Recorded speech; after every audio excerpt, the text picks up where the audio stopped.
ہر باپ آج یہ سوچ رہا ہے کہ بچے چھوٹے ہیں تو اچھے پلے، بیمار نہ ہوں، لولے لنگڑے نہ ہوں، کوئی عیب نہ آئے اور صحت مند رہیں۔ ہر ماں باپ کی تمنا ہے، ہونی چاہیے، اچھی تمنا ہے، معقول ہے۔ پھر بچے ذرا بڑے ہوئے تو اچھے پڑھیں، ابھی تک اچھے پلے کا ذہن پر سوار تھا، اب اچھا پڑھیں، اچھے اسکول میں ڈالیں، معیاری اسکول ہو اور معیاری تعلیم ہو اور بچے ہمارے قابل بنیں، یہ اس کی تمنا ہے، ہونی چاہیے، یہ بھی بری بات نہیں، یہ بھی ہونی چاہیے۔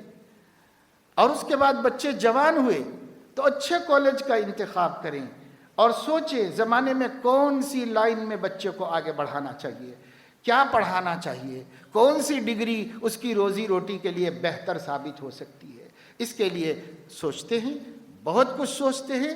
واقعہ یہ ہے کہ اپنی حیثیت سے اونچا سوچتے ہیں، دیکھو تو کچھ ہے بھی نہیں، لیکن پلان بنایا ہے اس سے زیادہ اچھی جگہ پڑھانے کا اور اچھا خرچہ کرنے کا، کریں گے، کچھ بھی کریں گے، قرض لائیں گے، جو کرنا ہے کریں گے، محنت کریں گے، چٹی ڈالیں گے، یہ کریں گے، وہ کریں گے۔ بہرحال اپنی حیثیت نہیں ہے، لیکن اپنے بچے کا اچھا فیوچر دیکھنے، اچھا مستقبل دیکھنے کے لیے باپ اپنی خواہشات کو، تمناؤں کو، آرام کو، راحت کو اور آرزوؤں کو داؤ پہ لگا رہا ہے۔ کچھ جمع کرو، کچھ کماؤ، بچے کی فیس بھرنا ہے، بچے کو اچھا پڑھانا ہے، بچے کو قابل بنانا ہے، اس کے لیے، اپنی بچیوں کے لیے، اپنے بچوں کے لیے۔ ٹھیک ہے، یہ بھی غلط نہیں ہے، یہ کر رہا ہے تو بے شک اس ممتا اور محبت کی وجہ سے کر رہا ہے جو اللہ نے دل میں ڈالی۔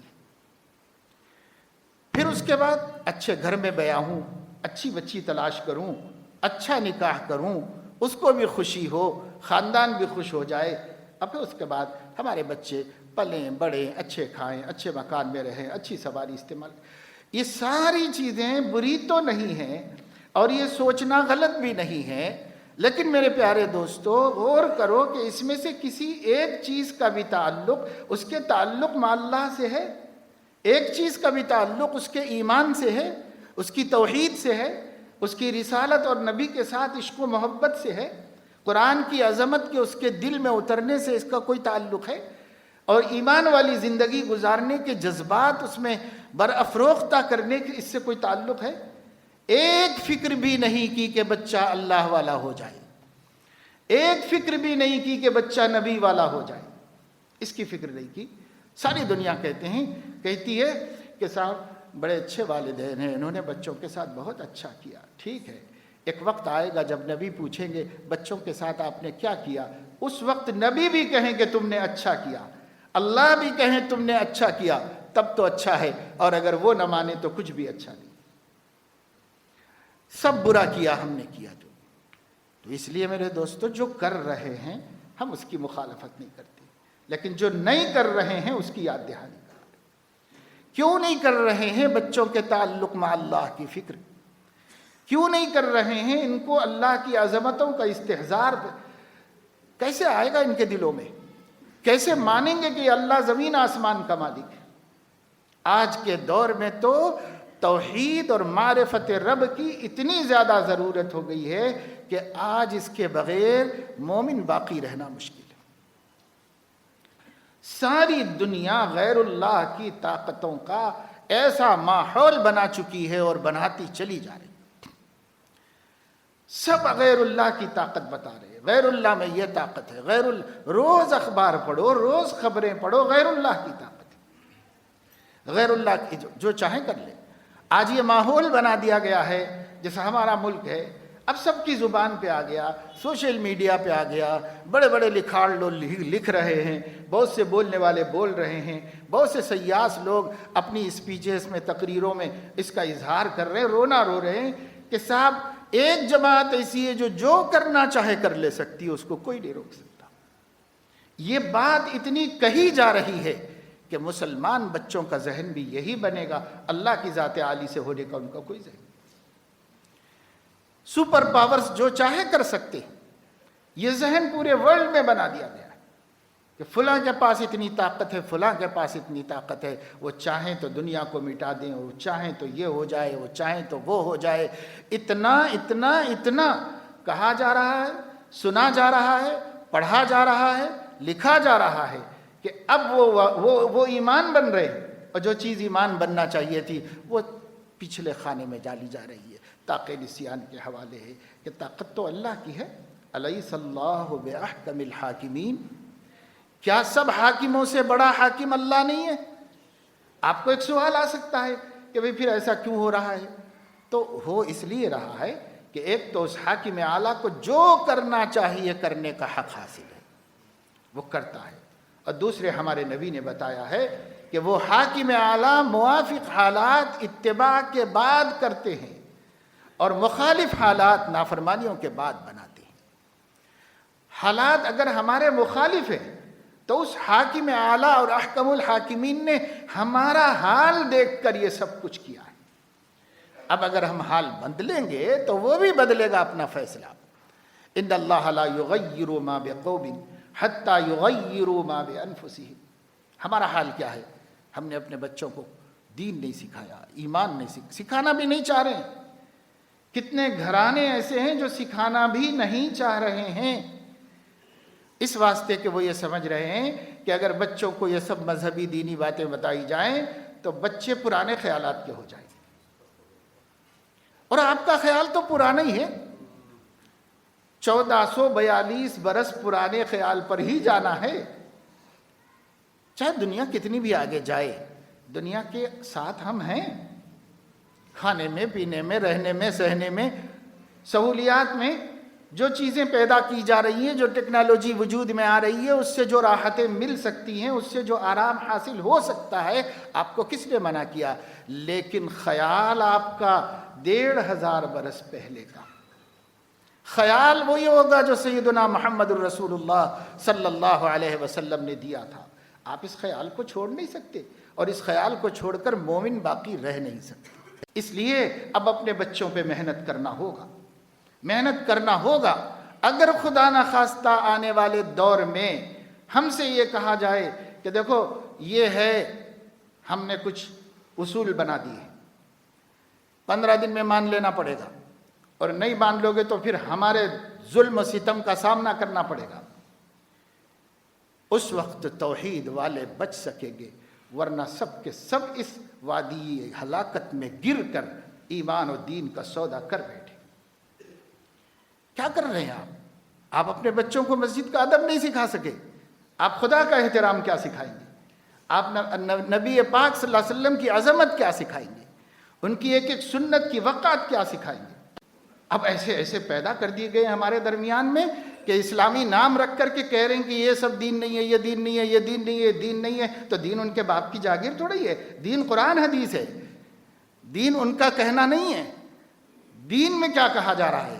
ایک سنت، آپ ذہن میں بٹھاؤ اس حقیقت کو۔ اگر ایک سنت ہے، مسواک کرنا سنت ہے، نہ فرض ہے نہ واجب ہے۔ اگر ایک آدمی عمر بھر میں ایک دفعہ بھی مسواک نہیں کیا تو اللہ نہیں پوچھے گا کہ تو نے مسواک کیوں نہیں کی، لیکن ایک دفعہ عمر بھر میں کہہ دے کہ میں اس کو سنت نہیں مانتا، تو پھر وہ مسلمان ہی نہیں ہے، سیدھے جہنم میں جائے گا۔ آج سنتوں کا استخفاف کیا جا رہا ہے، ہمارے تعلیم یافتہ بچے سنتوں کا مذاق اڑا رہے ہیں۔ کیوں؟ آپ نے تربیت نہیں کی۔ آپ تربیت کرو۔ بدعملی ٹھیک ہے بھائی، میں آپ سے خطاب کر رہا ہوں، میں کون سا پارسا ہوں، میں کون سا 100% عمل کرنے والا ہوں؟ گناہ کتنے گناہ ہوتے ہوں گے، اللہ تعالیٰ ہوتے ہیں ہمارے یقین سے، اللہ معاف کرے گا۔ کسی کو ہم یہ نہیں کہہ رہے ہیں کہ سب گناہ کیوں کر رہا ہے تمہارا بچہ، ہم یہ نہیں کہہ رہے کہ یہ کیوں ہو رہا ہے، ہم یہ کہہ رہے ہیں آپ نے اس کا گناہ ہونا دھیان میں بٹھا دیا، اس کا برا ہونا سکھا دیا، اس کا نیکی ہونا بتا دیا، تاکہ وہ نیکی کو نیکی سمجھ کر چھوڑے تو نادم ہو، گناہ کو گناہ سمجھ کے کرے تو نادم ہو۔ یہ تربیت کا فائدہ ہے ایک، اور اس سے بھی بڑا فائدہ یہ بہت حد تک گناہوں سے بچا ہوا رہے، بہت حد تک محفوظ رہے گا۔ کبھی کبھی غلطی ہوگی، انسان ہے، اللہ تعالیٰ نے انسانوں کو غلطی انسانوں ہی کے ساتھ جوڑی ہے، اللہ نے کرتے ہیں، غلطی ہوتی ہے۔ یہ نہیں ہم کہہ رہے فرشتے بن جاؤ، فرشتے کوئی بن سکتا ہے، کوئی نہیں بن سکتا، سوائے انبیاء کے کوئی ایسا نہیں ہے جس سے غلطی نہیں۔ غلطی کسی سے بھی ہو سکتی، خطا ہو سکتی، گناہ ہو سکتا ہے، بڑے سے بڑے گناہ کا بھی امکان ہے، لیکن اس کے باوجود وہ اللہ کا باغی نہیں بن سکتا، وہ اللہ کا نافرمان نہیں بن سکتا۔ ہاں، بھولے بسرے آدمیوں سے پیر پھسلتا ہے، لغزش ہوتی ہے، بھول ہوتی ہے، نفس غالب آ جاتا ہے، وہ بات الگ ہے، اور وہ اللہ تعالیٰ کو وہ ادا بھی پسند ہے۔ جی، حدیث کے مطابق اللہ تعالیٰ کو وہ ادا بھی پسند ہے کہ بھئی سارے بندے ہمیشہ نیکی ہی کرتے رہیں۔ اللہ وہ منظر بھی دیکھنا چاہتا ہے، اور اللہ یہ منظر بھی دیکھنا چاہتا ہے کہ بندے سے کبھی غلطی ہو جائے، نفس غالب آ جائے اور وہ شرمندہ ہو جائے اور روئے، اور اس کے دل اندر سے کسی اندیکھی محبوب کو راضی کرنے کے لیے تڑپ رہا ہو، کھل رہا ہو، آنکھ آنسو بہا رہی ہو، رات میں اٹھ رہا ہو، دو ہاتھ پسار رہا ہو، اور آہیں اور سسکیاں سنائی دے رہے ہو، اللہ وہ منظر بھی دیکھنا چاہ رہا ہے۔ اس لیے ہم نہیں کہتے کہ بھئی ہم یہ کوئی پارسا بن جانے کی بات کی جا رہی ہے کہ سب کے سب لوگ فرشتے بن جاؤ، ہو گئی نہیں۔ اللہ کو یہ بھی منظر پسند ہے، اللہ کو یہ بھی منظر پسند ہے، لیکن گناہ کیا نہیں جاتا، کبھی مجبوری میں ہو جاتا ہے، پھر اس کے بعد وہ نادم ہوتا ہے، پھر شرمندہ۔ یہ کب ہوگا؟ جب تربیتیں اچھی ہوں گی، اچھی تربیتیں ہوں گی۔ حضور علیہ الصلاۃ نے اس کے بارے میں کہا ہے، میرے دوستو، اپنی اولاد کی تربیت کے سلسلے میں غور کرو، یہ معمولی مسئلہ نہیں ہے۔ قُوْ أَنفُسَكُمْ وَأَهْلِيكُمْ نَارًا، اپنے آپ کو اور اپنے بچوں کو جہنم کی آگ سے بچاؤ۔ اللہ فرمانے بچا لو تم، ورنہ وہ آگ بہت خطرناک ہے جس میں جانا پڑے گا، خود بھی اور اپنی اولاد کو بھی لے کے جانا پڑے گا، اس لیے اس سے بچاؤ۔ کیسے بچاؤ گے؟ اس دین کو تو عقیدہ توحید پہ محنت کیجئے اور رسالت کی حقیقت کو سمجھائیے، یہ رشتے ہمارے صحیح ہو جائیں۔ اللہ کے ساتھ بندگی کا رشتہ، نبی کے ساتھ فرما برداری اور اطاعت کا رشتہ، یہ ہمارا صحیح ہو جائے، اور قرآن کے ساتھ ایمان و یقین اور عظمت و اتباع کا رشتہ، یہ ہمارا سب صحیح ہو جائے۔ یہ تین چیزیں، اللہ، رسول اللہ، کتاب اللہ، ان تین چیزوں کے اوپر محنت کرنی چاہیے، اور اسی کے ساتھ ساتھ حضور علیہ الصلاۃ کے اہل بیت اور ان کے اصحاب و ازواج کی محبتیں بھی اپنی اولاد میں پیدا کرنا چاہیے۔ یہ بہت بڑی بات ہے، چھوٹی بات نہیں ہے۔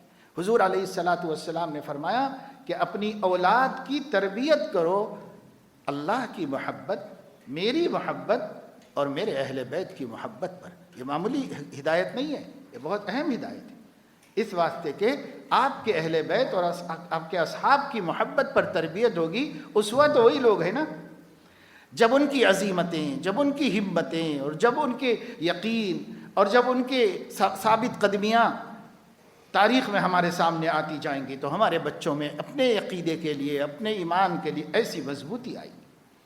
اس کے لیے ہمارے پاس کوئی اور آئیڈیل نہیں ہے صحابہ کرام کے علاوہ، اللہ کے نبی کے اہل بیت کے علاوہ کوئی ہمارے پاس آئیڈیل نہیں۔ یہ ایسا بہترین اسوہ ہے کہ اس کو لے کر ہم سے پہلے لوگ یہاں تک آئے، اور ہم اسی کو لے کے آگے جا سکتے ہیں۔ اللہ تعالیٰ اپنے فضل و کرم سے توفیق عمل نصیب فرمائے، اور بار بار میں اس کی طرف اس لیے توجہ دلا رہا ہوں، یہ وقت کا تقاضا ہے۔ جس کو بھی اللہ نے اولاد کی نعمت عطا فرمائی ہے، وہ اللہ کا شکر گزار بنے۔ شکریہ یہی نہیں ہے کہ ان کو دیکھ کے خوش ہو جائے، شکریہ یہ ہے کہ ان کو اللہ والا بنانے کی محنت کرے، اور اللہ سے اس کے رشتے کو مضبوط کرے اور محبت پیدا کرے۔ اللہ تعالی ہم سب کو توفیق عمل نصیب فرمائے۔